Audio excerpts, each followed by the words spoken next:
Well, who can say if it was changed for the better, although many people have joined that particular discourse. One thing we do know is that the second act of Wicked the Musical was indeed changed for Wicked for good. Oh my god, hey, welcome back to my theatre-themed YouTube channel. If you're meeting me for the first time, my name is Mickey Joe. I'm obsessed with all things theatre. I've seen Wicked more than a dozen times on 3 different continents. I'm very excited to be telling you more about it. Welcome back to another exciting installment of Wicked Weekends, a series of videos in which I dig a little deeper into Wicked for Good, the second in the 2-part film adaptation of the Broadway and West End musical and global cultural phenomenon Wicked. And good news, everybody, today is the day you may have been waiting for. It is the video that I have been teasing for some time now, the discussion that a lot of you have been eager for down in the comments. I am holding 2 monkeys in my hands, and that can only mean one thing. Well, actually, it could mean a few different things depending on what you do with your monkeys, but for me, it means that I'm about to sit here and tell you all about the many differences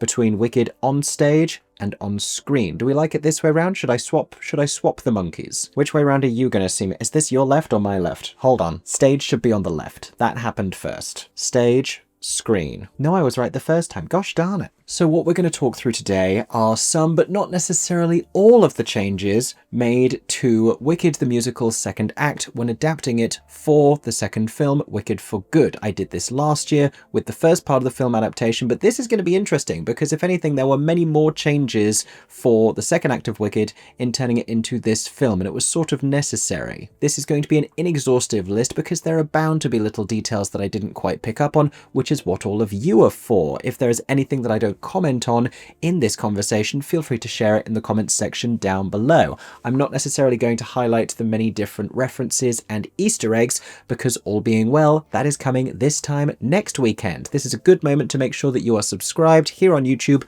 with the notifications turned on so you don't miss when that video drops. It could be the middle of the afternoon or literally 3 o'clock in the morning. I have a very hectic life. Or you can follow me on podcast platforms, which for videos like this is much the same minus the monkeys, which I think you can all agree adds a little something. I know you're both doing just excellent work. Please don't look at me like that. You're incredibly intimidating. There's no kindness in those eyes. Anyway, that is quite enough monkey business. Let's talk about the many differences between Wicked the Musical and Wicked the Movie. For Good edition.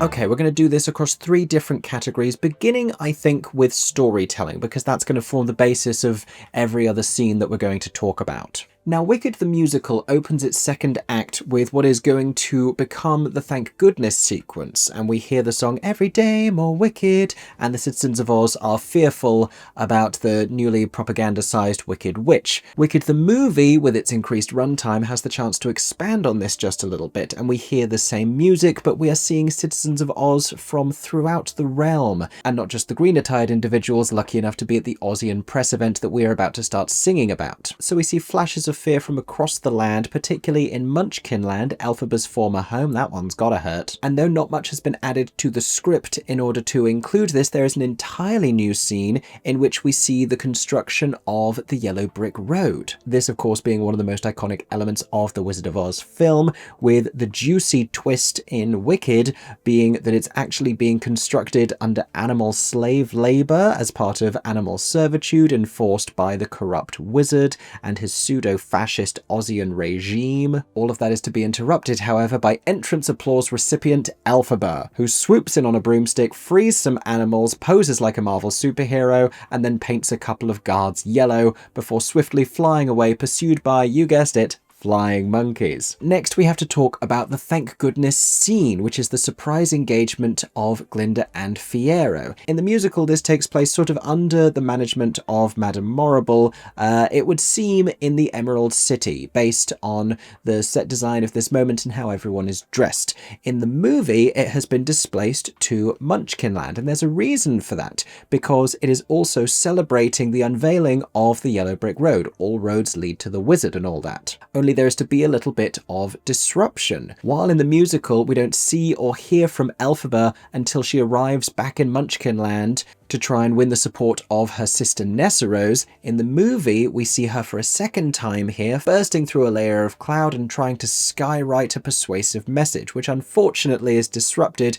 by Madame Morrible doing the one magical thing she's actually capable of. And speaking of the sky, there's a couple other additions that we need to talk about. So, in the musical, there is a line during the Thank Goodness sequence when Madame Morrible introduces Fiyero as the captain of the guard. That line exists in the film, only he is called the captain of the Gale Force, which is the name used for the secret police in the Gregory Maguire novel. Of course, it's also a nod to Dorothy's surname, Dorothy Gale, as well as the whole concept of cyclones and tornadoes. We love a wind metaphor. But they aren't the only thing flying through the sky. In the musical, one of the most iconic moments at the beginning of the show in No One Wants the Wicked in the first act is Glinda's arrival via bubble, which is not seen nor discussed again until deep into the second act when Elphaba spits at her, "We can't all come and go by bubble." Wait for that line to be discussed in just a bit. In the movie, though, as we have the chance to expand on so many of the elements of this story, we actually see the introduction of the flying bubble to Glinda for the very first time as Madame Morrible presents it to her as a gift, completing her evolution into Glinda the Good, and discussing in no uncertain terms how this bubble, with its hidden mechanism, is going to persuade people that she is actually capable of magic just as much as the Wicked Witch is, even giving her a little bubble wand to really seal the deal. As she tells her, the wand really sells it. Now, this is just the beginning of a slightly more detailed version of Glinda's arc in this film, which we're going to come back to because we have to talk about some of our supporting characters. It's at this point that we get a much more thorough expansion of the story between Nessarose and Bock. There is an entirely new scene, in fact a sequence of scenes in the film to justify a single line of dialogue that Bock has in the stage musical, when he reveals to Elphaba that Nessa is just as wicked as she is because she has been stripping the Munchkins of all of their rights. And why? With Nessa replying, "To keep you here." In the movie, however, we don't need to trust Bock on all of that because we get to see it. We see another of their former Shiz school friends, Averick, bringing in a bill to be signed by Nessa called the Animal Anti-Motility Law. Bock is horrified, but Nessa explains that there is pressure on her to sign it. Though it isn't until Bock reveals that he thinks now is the perfect time for him to leave and, go and head off and achieve his Munchkinly aspirations, that Nessa realizes actually she should sign it, but with one amendment, so that it also includes Munchkins. Something which Bock realizes during a devastating historical parallel scene at a train station. And just like that, we've arrived at where we need to be in the musical. Just like in the show, Elphaba arrives in Munchkinland, only this time she already knows about her father's death, and Nessa, who reveals it to her in the show, just talks to her about it instead, still with a palpable resentment. One which is eased when Elphaba uses the Grimoire to help her sister float up out of her wheelchair and feel some joy and escapism, perhaps. This being a major difference from the show, and a very deliberate one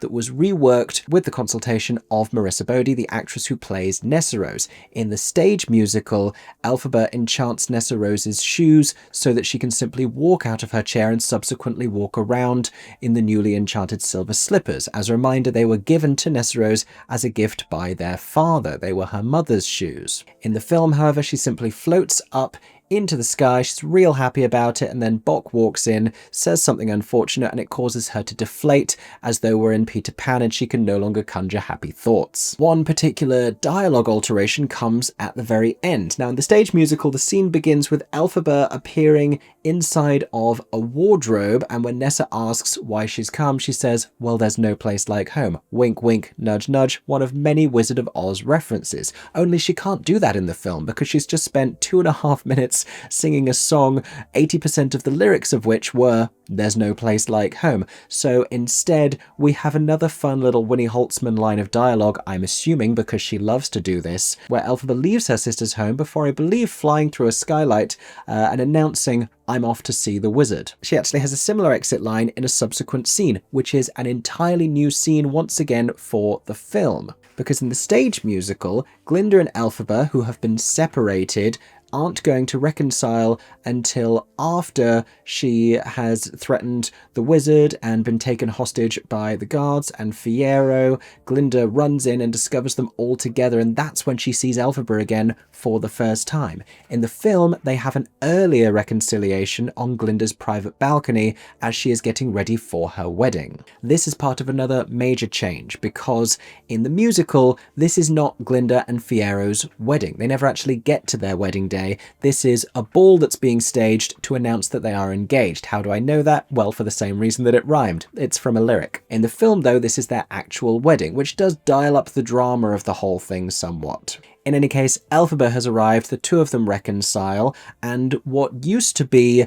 a mean-spirited line that Elphaba hurls at Glinda later on during an argument is now reappropriated as playful banter. As Glinda says, "I can't believe you really travel around on that broomstick," and Elphaba replies, "Well, we can't all come and go by bubble."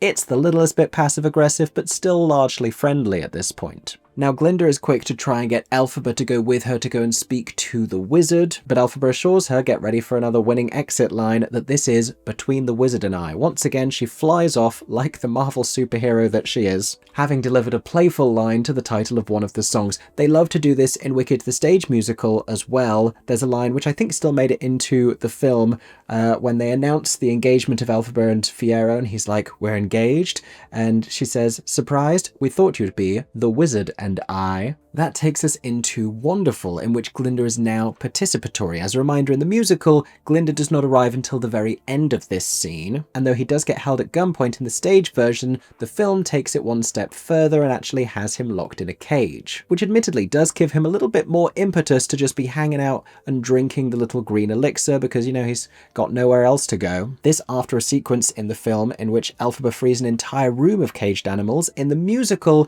this comes after the freeing of the flying monkeys, which the wizard agrees to, but it's the discovery of Dr. Dillamond rendered mute by the wizard and his imprisonment that reminds Elphaba of her real purpose and that the wizard isn't to be trusted. This gets expanded on in the film. Not only does she see way more animals, with Dr. Dillamond still being the one that really drives her to it when she finds him in the center of the room, quite auspiciously located, and there's a slightly reworked discussion between her and the wizard. In the musical, he says, like, "Elphaba, we couldn't allow him to continue speaking out." And she says, "You want to know what my heart's desire is? It's to hunt you or stop you," or something to that extent, "until the day I die." Something very angry. He goes to the big wizard's head and he's like, "Guards, guards, it's the witch." It all starts to go very wrong very quickly. The whole thing just gets, you know, very confrontational. In the film, he says to her, "Elphaba, some animals just aren't to be trusted," and she replies, "Yes, I know that now," before freeing them and instructing him to run like the Marvel superhero that she is.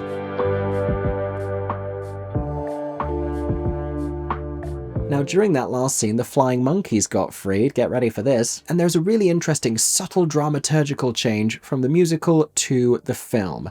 Because in the stage show, there was always this slightly inexplicable logic around their newfound desperation to catch Elphaba. Because she had arrived entirely of her own accord. They had not lured her to the engagement ball. They had no suspicion she was necessarily going to turn up on that night. The wizard says to her, "I thought you'd be back," but they haven't readied a trap for her. He calls in the guards at the end because she is reminded that she hates the guy. And yet at the end of this scene, they try and justify some dialogue where they're like, "Now we're never going to catch her," as if, you know, anything's really changed. In the film, they highlight the fact specifically that now he doesn't have the monkeys. He has lost his spies, he has lost those who were in winged pursuit of her, who we have already seen chasing her around Oz and doing a pretty good job of it. So they now say, now without the monkeys, it'll be even harder to catch her. And so that is how they justify having to come up with a new deadly plan. Which brings us to another entirely new scene for the film, because it is implied in the stage musical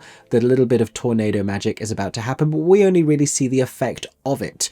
We hear and see something of a cyclone projection at the end of As Long As You're Mine, when Elphaba and Fiyero are duetting with each other. In the film, however, there's an entire scene that interrupts that and splits it in twain, with the whole of the As Long As You're Mine duet happening first before we cut to Madame Morrible giving it mysterious, dancerly tornado magic, looking fantastic, bringing us back to Elphaba and Fiyero in an explicitly post-coital embrace, meaning that there is, and I'm so sorry to bring your attention, another significant difference between the musical and the film, which is that in the stage musical they do get rather cock-blocked by a flying house, and in the film at least that has the decency to happen afterwards, leading us towards the scene that Wicked Production Images photographers for years have been referring to as Fallen House, for reasons that I assume are clear. Now, in the musical, after Glinda bids farewell to an offstage Dorothy who we do not see even from behind, she has a comedy line. She turns to the audience and she says, "I hope they don't get lost. I am so bad at giving directions," which is funny because the directions were follow that one road the whole way. This little comic aside is gone from the film, but she does appropriate one of her later lines from the show when she mistakenly calls the dog Dodo. What follows in both versions is her experiencing a quiet, private moment of grief for Nessarose, who has just been untimely crushed by a farmhouse. Almost everything after that, though, between Elphaba and Glinda is pretty different. So, in the musical, Elphaba says, "What a touching display of grief," and Glinda, I think, immediately replies, "I don't believe we have anything else to say to one another," reminding us, the audience, that this isn't them seeing each other again for the first time, because if you remember from The Wizard of Oz, Elphaba appears, asks for the ruby slippers, and Glinda's like, "You can't have them, they're on her feet, she can't take them off," and sends Dorothy off, and she's like, "Fiddle faddle, you have no power here," all of that stuff. In the movie, there's less of a reminder of that, and instead, there's almost something that suggests the opposite, because Elphaba makes Glinda jump, and Glinda says, "Oh shiz," which does imply that the curse word that sounds like not only exists in the Ozian language, but that they realise that the name of their esteemed and beloved university is in linguistic proximity to it. In response to this, Elphaba says something along the lines of, "Did I scare you? I tend to have that effect on people," which is something similar to what she said when she appeared in Nessarose's mirror in the musical, interestingly enough. Now, as these scenes progress, they do so with a whole handful of differences. Both culminate in a fight between the two, in which they initially use wand and broomstick before throwing them to the floor and just sort of scratching at each other. But prior to all of that, in the stage version, Glinda goes to comfort Elphaba about the death of her sister before Elphaba questions how on earth Glinda could just think that this was an accident and houses just fly through the sky, with Glinda responding, "Well, I guess it was a regime change brought on by a twister of fate." All of that attempt at PR spin is gone from the film, and instead there is dialogue more interesting, I think, with Elphaba challenging Glinda to say, how could you send that girl off to the wizard as if he can give her anything, as if he can help her, with Glinda replying, "Oh, she's a long way from home and she's scared," and all of these excuses. In place of her regime change commentary about Nessa's death, she simply says, though I think she gets interrupted, that she never really thought about it. She also has a new comedy line where, in response to Elphaba cackling, she mocks her cackle and says, "Where did you get that?" Just another sort of unpicking of Elphaba's Wicked Witch of the West origin story that gets acknowledged in the Wicked of it all. Now, for our few remaining storytelling changes, we are jumping right to the end, largely because everything that plays out between now and then is pretty similar. That is until Glinda returns to Madame Morrible and the wizard, who are normally together, remarking on how happy Dorothy and friends are to have just received their courage and brains and hearts, etc. Though the wizard himself is looking a little, as Madame Morrible puts it in the stage musical, despondiary. It's at this point in the stage musical that Glinda greets the both of them, and then presents the little green bottle that she discovered, reveals that the wizard has been Elphaba's father all along. I should have issued a spoiler alert at the beginning of this video, but I'm hoping it was implicit, with Madame Morrible in the stage musical saying, "Of course, she was a child of both worlds, that's why she was so powerful." Glinda then charges the wizard with taking an indefinite leave of absence, which he agrees to, before turning to Madame Morrible, who sort of begins to feign an apology to Glinda, who she knows she threatened not that long ago, with Glinda asking her if she'd ever given any thought to how she might fare in captivity. Prison. Now, almost all of this still happens in the movie. However, it happens separately. She doesn't find Morrible and the wizard together, she goes to see them both individually. And so when the penny drops about him being Elphaba's father, it's Glinda who says she was a child of both worlds. And when she goes to see Morrible, she still has her arrested, and she still throws her rude remark from Shiz back at her and saying, "It is my opinion, you do not have what it takes. I hope you prove me wrong. I doubt you will." I don't know that it lands, because I don't know that many people remembered it from the first film, but she doesn't do the whole captivity prison bit. Finally, we have some reworking of the final scene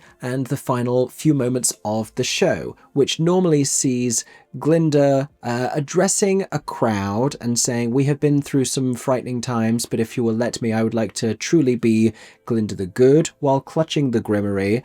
She then flies off, presumably to begin the No One Mourns the Wicked moment. It's sort of implied in the stage show that she is initially addressing perhaps a generic Ozian crowd, or perhaps the Emerald City, before heading off to Munchkinland, or wherever it is that No One Mourns the Wicked happens in the stage show, because it's not actually necessarily made explicitly clear to go and do the whole No One Mourns the Wicked business. This is a little bit changed in the film, because instead she goes to Munchkinland immediately, does the whole No One Mourns the Wicked moment. We almost get ready to run back into the way the first film started before it zooms back out and we go back to her, and she decides to make a slightly more meaningful speech and call for the inclusion of animals, adjusting her language from fellow Ozians to all Ozians friends, because I don't see any enemies here, calling the animals to come out from wherever they were hiding, which in spite of their relentless persecution seems to have been incredibly nearby, like within earshot, dozens of them.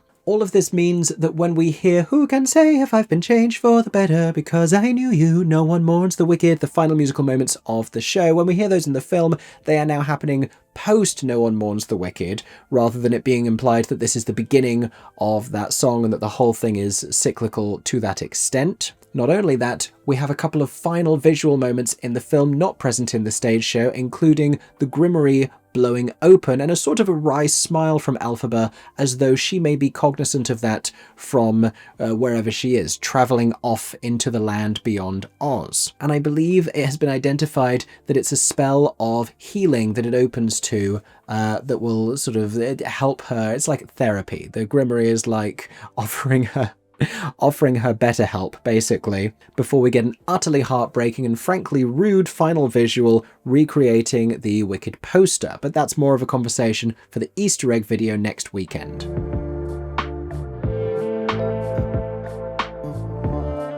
Whew, how's everybody doing? That took longer than I thought. Does anyone need a snack break? I can recommend the green elixir. Just don't drink it if you're heavily pregnant. Let's move on to a conversation about the songs, many of the changes to which will have been evident and which have already been discussed extensively on social media. Worth pointing out as a general disclaimer that there is a lot of added orchestral instrumental music underneath several moments of the film, which has been newly scored. Much of it incorporates themes from music throughout the show, but there are a couple of iconic musical moments that are, as a result, a little bit different. One of the earliest changes I noticed was in the vocal arrangements of "Every Day More Wicked." I actually initially thought it was in a lower key because, and I can't sing the movie one for you because I'm not that familiar with it yet, but in the stage show, it's the tenor line of being like, "All of us is ever on alert." And it definitely sits in a different, slightly lower place. All of the vocal arrangements, all of those lines feel as though they've been reworked, but there is more. This becomes an entire medley of reprised songs from the first film, from the first act. Elphaba sings a little bit of a reprise of The Wizard and I, newly in a minor key, with lyrics all about stopping the wizard and showing everyone that what he says is a lie, while a section of What Is This Feeling is reprised for Glinda's lackeys, including her university friends Fanny and Shen Shen, to sing about how good she is. "Dearest Glinda, you are still the best," complete with TikTok corridor choreography. There is even a reprise of the melody of Glinda's song Popular, as she sings "la la la la" while walking out to the Emerald City Square, with her vocalizations being sung back to her as a militaristic fanfare by the assembling guards led by Fiyero, newly the captain of the Gale Force, which I do think is a very funny choice, because it's implied within the lyric that that's only ever something she sings in Popular because something doesn't quite rhyme, and so she has to add the la and then just sings a bunch of las because she's making it up. So the notion that that goes on to become an entire military chant is quite funny. What's less funny is that amidst all of this, some of my favourite ensemble lines in the Every Day More Wicked moment are newly sung by Madame Morrible, who does lose her entire vocal section in Thank Goodness. We'll talk about that in just a moment, but she now sings the lines, "Like some terrible green blizzard, throughout the land she flies, defaming our poor wizard," which in the musical would be two soloists before everyone comes in on "With her calumnies and lies, she lies." In the film, though, this is Michelle Yeoh as Madame Morrible, the results of which we all heard. And before we get to Thank Goodness, we have a new ending for this entire sequence, which is a major tonal inversion of this recurring No One Mourns the Wicked melody, in which we hear them singing "We Believe in Glinda," which is a really nice way of wrapping the whole thing up, actually, if we're not going to transition immediately into Thank Goodness like we do in the stage show. The reasons for all of this is to give us something of a recap from the first film, given that it was released an entire year later. We're remembering what it is that Elphaba's doing and why, and we are demonstrating to the audience what it is that Glinda has been getting up to, and sort of fast-tracking our way through her political rise to power. It's very here's what you missed on Wicked Glee. Although interestingly enough, once we get into Thank Goodness, the biggest musical change here is the cutting of Madame Morrible's section, where she attempts to rewrite the history of Glinda and Elphaba's meeting with the wizard, as she sings "The day you were first summoned for an audience with Oz, and although he wouldn't tell you why initially, when you bowed before his throne, he decreed you to be known." I don't need to do the whole thing, but she gives out a false propaganda version of what happened, gone entirely from the film, largely because I think we get the message, and because, you know, there's a risk of people not realizing that she's lying because they didn't see all of this happen 20 minutes ago, so they don't necessarily know that it isn't the truth. Like, if we're in the business during this moment of reminding people what happened, it's not really a good idea to start telling them a fake version. After which, we get the first of two entirely new songs written for Wicked for Good. This is No Place Like Home, sung by Cynthia Erivo as Elphaba, as part of an entirely new scene where she sees animals fleeing, many of them 2 by 2, giving Noah's Ark. And because this is a movie musical, she encourages them not to flee the land of Oz by way of song. A song that pays homage to perhaps the most iconic Wizard of Oz line of all time, "There's no place like home." Reminding us both that this is a different interpretation of Wizard of Oz, and we're still very connected to that story, with a kind of a playful twist on the iconic phrase, now with a considerably deeper meaning about identity and, you know, being displaced due to persecution, but also the fascinating implied notion that perhaps Dorothy and the Wicked Witch of the West, as she would come to be known, aren't that different after all.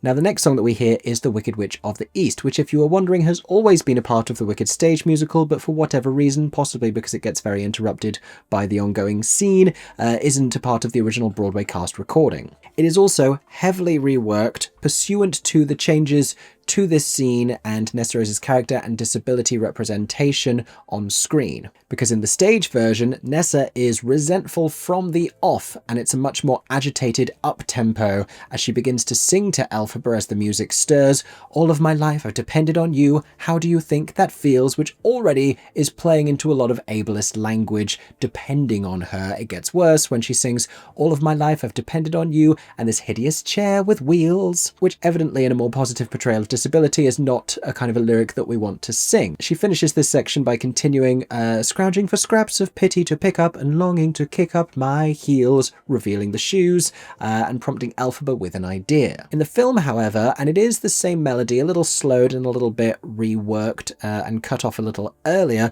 she sings the following lyrics. She sings, "That night at the Ozdust, Bok danced with me there, and it felt like he loved me then. That night when I felt I was floating on air, I want to feel that again, make me feel that again."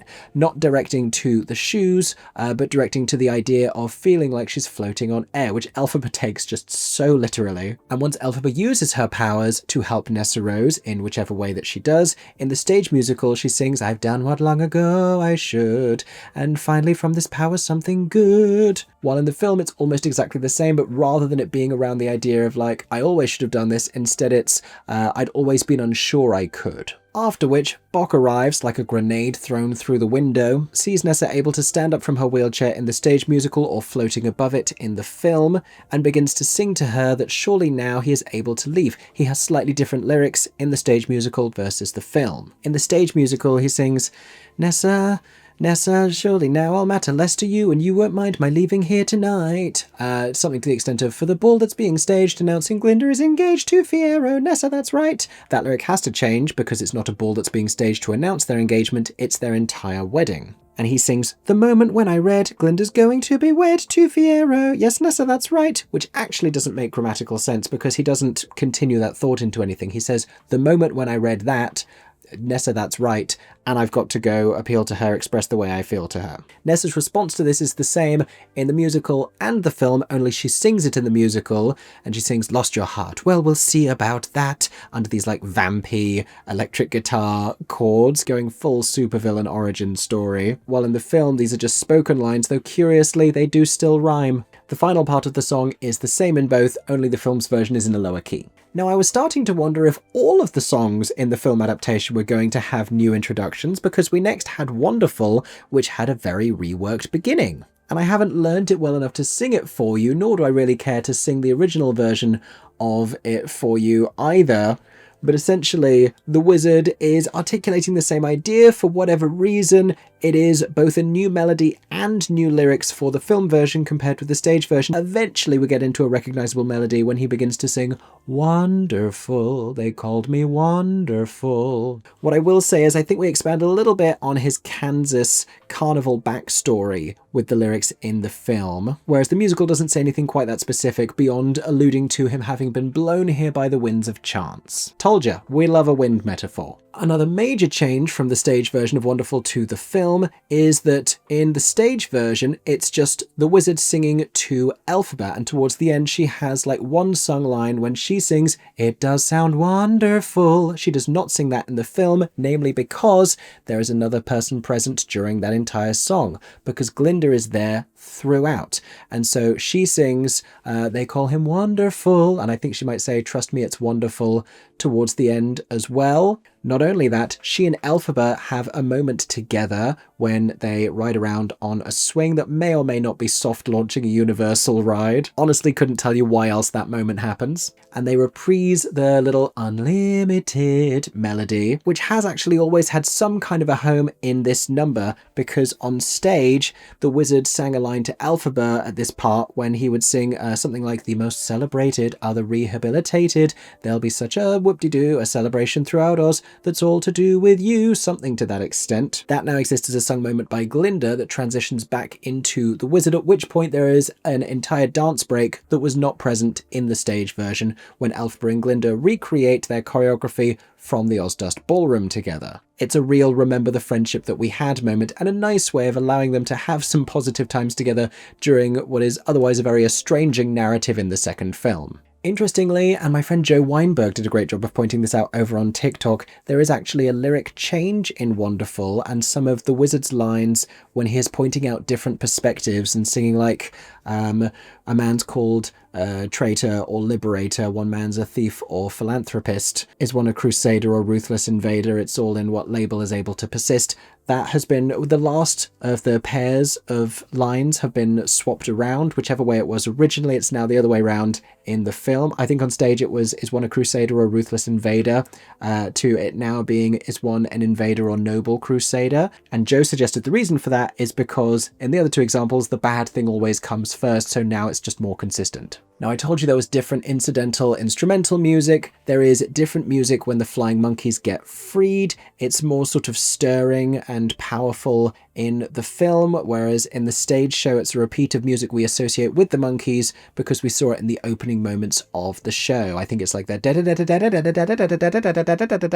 very frenetic kind of panic attack of a piece of music. There are two changes in No Good Deed that I would like to talk about, and one of them is being misrepresented, because I'm seeing a lot of people saying Glinda shouts Fiyero rather than Elphaba singing it at the start of No Good Deed, and that isn't strictly true. Inasmuch as, yes, Glinda says it and not Elphaba in the film, but in the stage show they have always both said it, and I have had to pick a few people up on this, because what actually happens in the stage show, and again this is not reflected in the cast album, so that might be why it's being misremembered, is Glinda shouts Fiyero first, and then the idea is that it will perfectly overlap and transition with Elphaba rising up through a trapdoor and continuing the Fiyero, so it's like Fiyero, Fiyero, and it passes between the two of them seamlessly. Ish. There is then a lyric change in No Good Deed. In the stage version, towards the end, she says, "Let all ours be agreed. I'm wicked through and through, since I cannot succeed. Fiyero saving you, I promise no good deed will I attempt to do again, ever again." I'm getting carried away.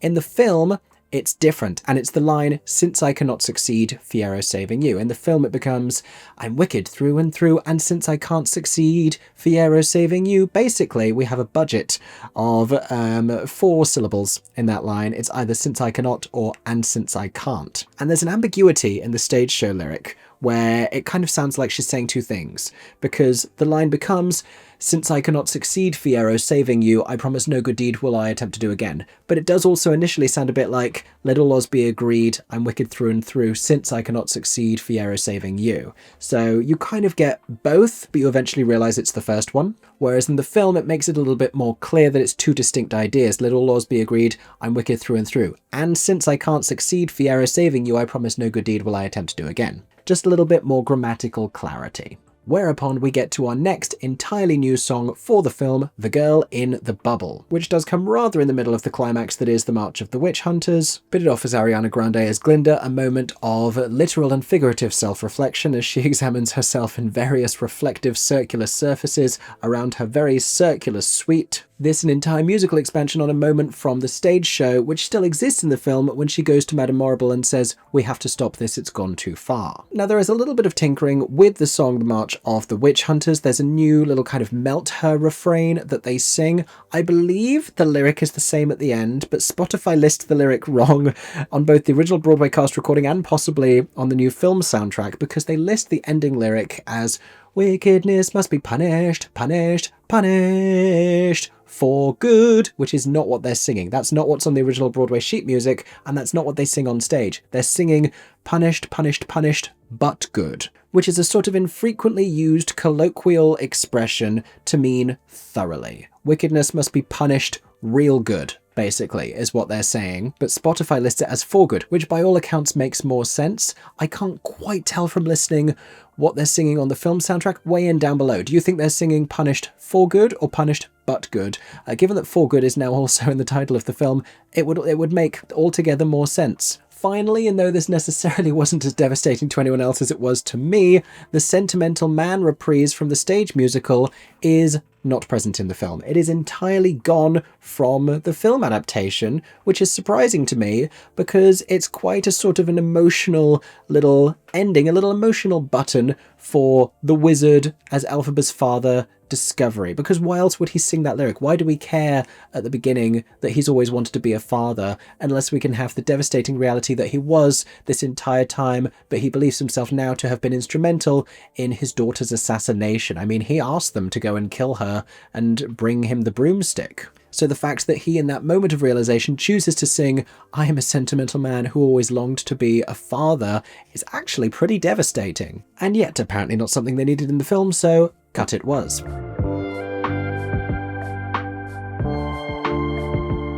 Which brings me to some final concluding thoughts about shifts in characters and a couple new lines of dialogue in the film as well. I mean, it's a new script in collaboration with original book writer Winnie Holtzman that adapts her script from the second act, but there's an awful lot new. I can't tell you every single new line of dialogue. I will point out the more conspicuous ones. Elphaba in the film versus the stage show, because she has those action sequences that she doesn't get on stage, feels, as I've playfully mentioned, a little bit more like a superhero. There is a cute moment when she has that new reunion with Glinda, the one that happens a little earlier, and she calls her Glinda. I had been listening out for this because even her school friends, everyone's got very used to calling her Glinda, even those who knew her from before, except for Elphaba, who calls her Glinda. And Glinda has always been her slightly performative title because she changed it to make a point and try and get Fiyero to be impressed by her, but Glinda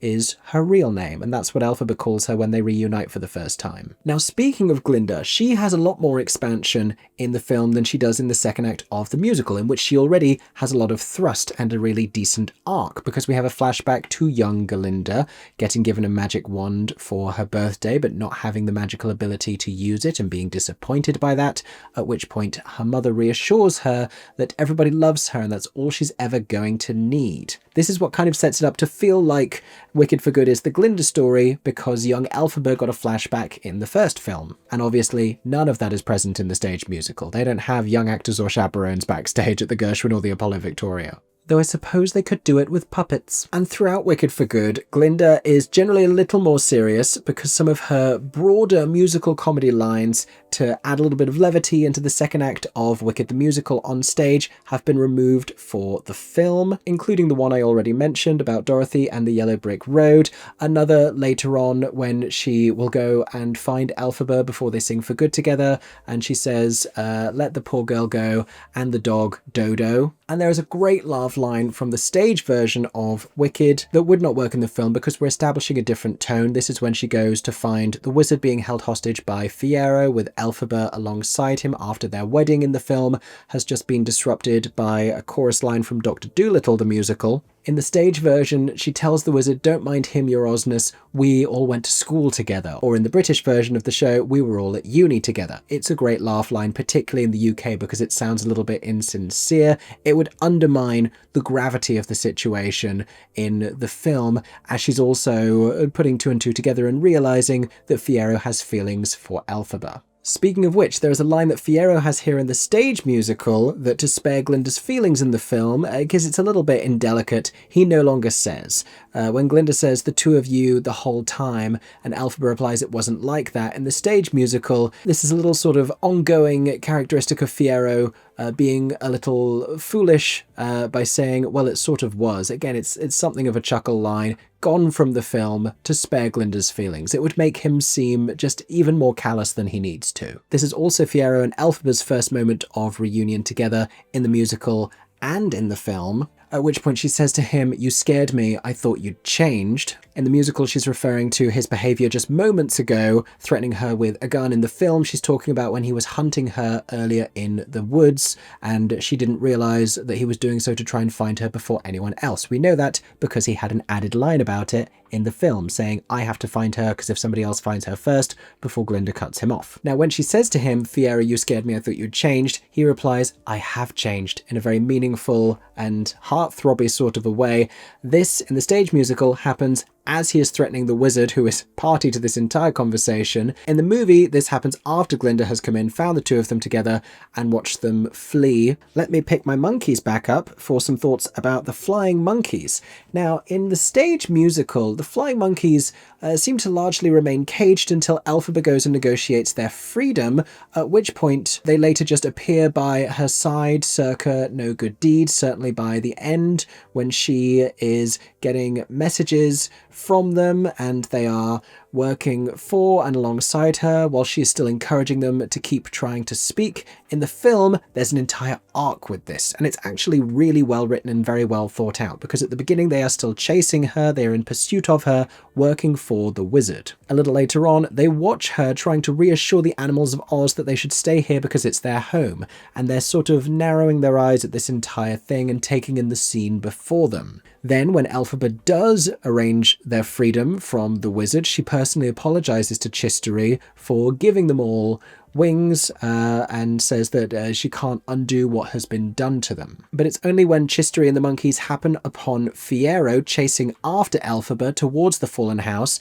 tearing their Ozian insignias from their uniforms and arriving with him at the start of the Yellow Brick Road, that they truly develop an allegiance to Elphaba, and only on his instruction. They follow Fiyero, and because he says protect her, they do. That is the origin story now of them working for the Wicked Witch, a much more detailed and thorough one that allows them to have their own independence and opinions. And if the monkeys are considerably more thoughtful in the film versus the stage musical, the lion is just so much less. Not that we really hear from the lion on stage, which it turns out is the preferable alternative, because on screen, what a frustration this lion is. Where is he? He's somewhere over there. I'm not even picking you up. I'm still mad at you. So the lion now appears in this added scene with the animals readying to flee, during which Elphaba sings There's No Place Like Home. He's not the only animal who has dialogue in this scene, because Dulcibert, the bear who cared for Elphaba as a child, also reappears and they have a reunion. But the lion not only interrupts the beautiful singing of Cynthia Erivo, which is an offence in and of itself, but then begins to offer a very distorted misrepresentation of the circumstances of his own freedom from a literal cage.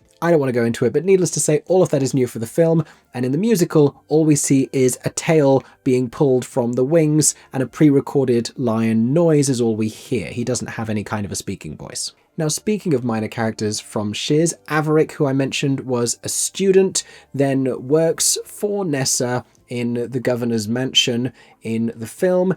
In the stage musical, there is a character called Averick, though this is a completely different person. He is not a student at Shiz, he is the driver who brings Fiyero to Shiz, nearly running down Elphaba in the process, gives him a secret handshake and then leaves. But there are some other Shiz University alumni who make their way into the second film. Fanny and Shen Shen, Glinda's friends, who we don't encounter in the second act of the musical, are still by her side. They even have a little bit of dialogue in the early moments of the film when we are establishing who Glinda is becoming. Miss Coddle, the head shistress of Shiz University, who is sort of a part of the Madame Morrible character who has been stripped away from the version that she is in the stage musical. She also reappears at the wedding, but we don't really hear from her. And speaking of characters who reappear who we don't hear from, Dr. Dillamond not only is the reason that Elphaba is reminded to chastise the wizard, but also explicitly survives in the film, at which point I realised we never really care what happens to him in the stage musical because they never follow up with it. But in the film, we see him return to his classroom as a teacher at Shiz,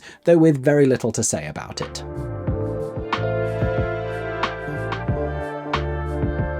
So those then are all of the differences that I could find and recall between Wicked the Musical on stage and Wicked for Good on screen. As and when the film is released digitally, I dare say I will be able to look back, watch it for the third time and find even more little differences. It's also been a little while since I've actually seen the musical on stage, probably the better part of a year, which is something I hope to rectify very soon with yet another visit. In the meantime, let me know if you noticed any other differences between the stage version and the screen version. Share them all in the comment section down below. And while we're here, why not weigh in with your opinions on some of the differences which I have pointed out? Are there any which you think improved Wicked for the screen? Are there any things that you missed from the stage version? We didn't even talk about that beautiful transitional crossover moment between I'm Not That Girl reprise and the start of As Long As You're Mine. That I was sad to have lost. On that note, let me know all of your thoughts about the Wicked changes in the comments down below, and stay tuned for more Wicked Weekends content coming next weekend. In the meantime, thank you for listening. Make sure you're subscribed with the notifications turned on or following me on podcast platforms. I have been Mickey Joe Theatre, and as always, I hope that everyone is staying safe and that you have a stagey day. For 10 more seconds, I'm Mickey Joe Theatre. Oh my god, hey, thanks for watching, have a stagey day. Subscribe!